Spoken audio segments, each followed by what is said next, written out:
Hidup ini adalah kesempatan. Saudari-saudaraku terkasih dalam Tuhan Yesus Kristus, selamat pagi dan berkah dalam. Kita berjumpa kembali dalam renungan harian kita, Jumat 21 April 2023. Bacaan untuk permenungan kita ambil dari Kisah Para Rasul bab 5 ayat 34 sampai 42, di mana para rasul merasa bergembira karena mereka dianggap layak menderita penghinaan karena nama Tuhan.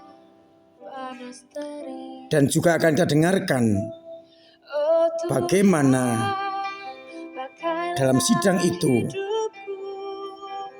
ditegaskan bila gerakan ini berasal dari Allah, tidak akan bisa orang yang mencegahnya. Karena terjadi Tadeus yang menjadi pemimpin dan ia dibunuh, pengikutnya tercerai-berai. Sekali ditegaskan bahwa kalau gerakan ini dari Allah, manusia tidak akan bisa untuk mencegahnya. Sedangkan pada bacaan Injil dari Yohanes 6 ayat 1-15, bagaimana Yesus peduli kepada orang-orang yang sakit disembuhkan dan yang lapar diberikan makanan, di mana Yesus menggandakan roti untuk orang-orang yang mengikutinya, dan sisanya dikumpulkan, sisa 12 bakul penuh. Saudari-saudaraku terkasih dalam Kristus, menarik kita simak bacaan yang pertama. Bagaimana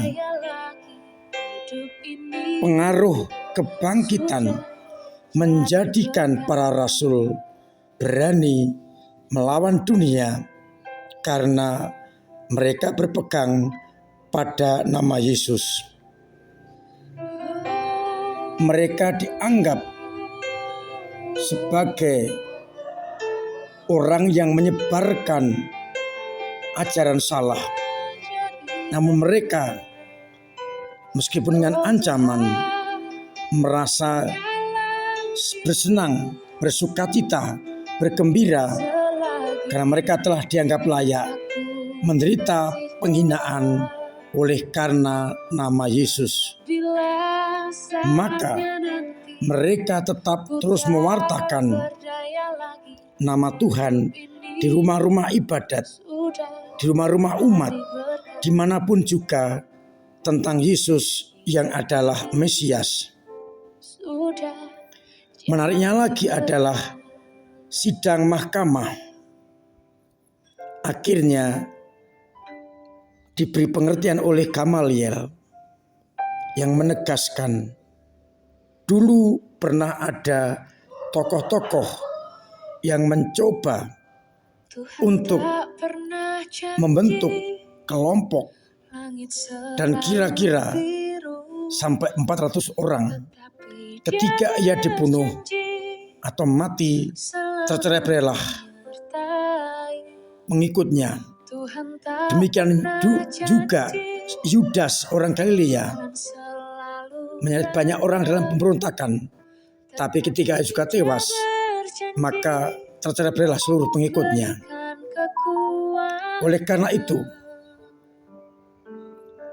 Gamaliel menasihati, jika kelompok ini, kelompok para rasul ini berasal dari Allah, maka manusia tidak akan dapat melawan Allah. Dengan kata lain, kita disadarkan apapun yang datang dari Allah tidak pernah bisa kita sangkal, hindari, kita lawan. Maka akhirnya para murid dilepaskan dan mereka merasa bergembira karena layak menderita demi nama Tuhan kita Yesus Kristus. Maka pertanyaan permenungan pertama bagi kita, apakah kita juga berani tetap meyakini bila ini karya dan kehendak Allah, kita berani terus menyebarluaskannya karena Allah tidak dapat dilawan. Dan apakah kita juga merasa bergembira bila dianggap layak mengalami penganiayaan demi nama Tuhan?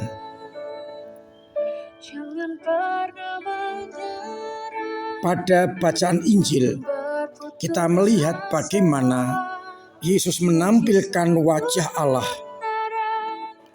Wajah Allah yang berbelas kasih, wajah Allah yang penuh cinta, di mana orang yang berbondong-bondong mengikutinya senantiasa diperhatikan.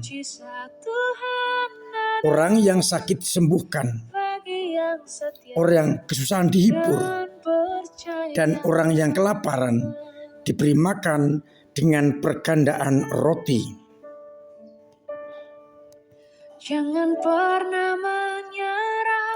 Meskipun dengan cara yang istimewa dan belum ditangkap oleh orang-orang, Yesus mencoba meyakinkan para murid juga bahwa bagi Dia tidak ada yang mustahil. Para murid khususnya Andreas mengatakan roti seharga 200 dinar tidak akan cukup. Mereka belum memahami siapa Yesus. Dan nampak di dalam Injil ini, Yesus menjamin kehidupan orang-orang yang mengikutinya. Kira-kira 5.000 orang banyaknya. Orang yang mengikuti Yesus tidak pernah akan kekurangan, tidak pernah akan dikecewakan. Bahkan lebih dikatakan mereka pun mengumpulkan potongan-potongan roti yang tersisa dan tersisa 12 bakul penuh. Hanya sayang pada akhir Injil mereka belum menangkap siapa Yesus. Karena mereka mengatakan Dia inilah benar-benar Nabi yang akan datang ke dunia. Dan karena Yesus tahu mereka akan datang dan tidak membawa Dia dengan paksa untuk menjadikan raja yang menyingkir ke gunung seorang diri. Karena belum ditangkap dengan pasti siapa Yesus. Dan tidak mau orang-orang salah menangkap sebagai raja duniawi, maka Yesus mengundurkan diri, pergi ke tempat yang sunyi untuk berdoa.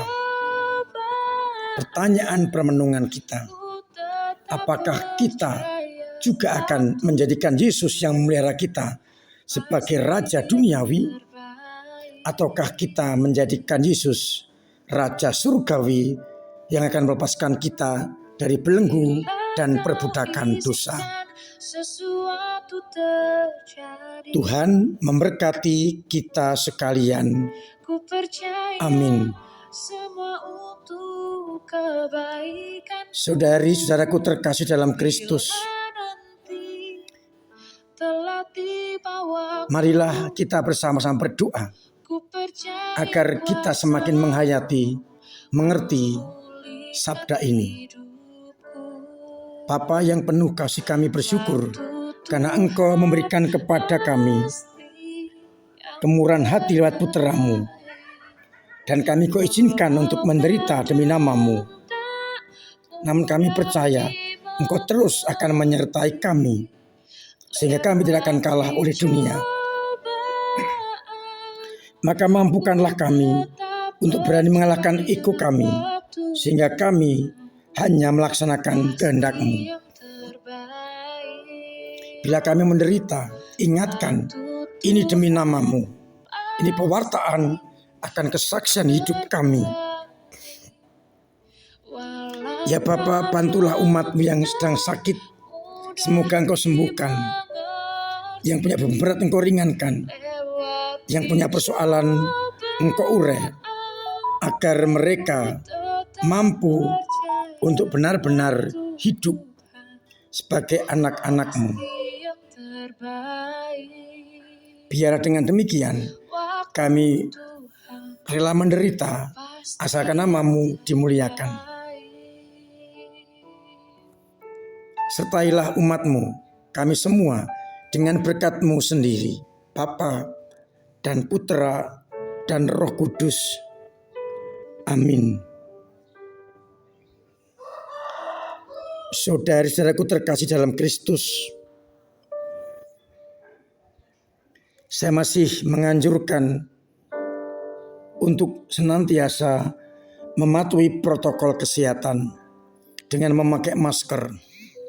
Terkadang kita merasa dengan terus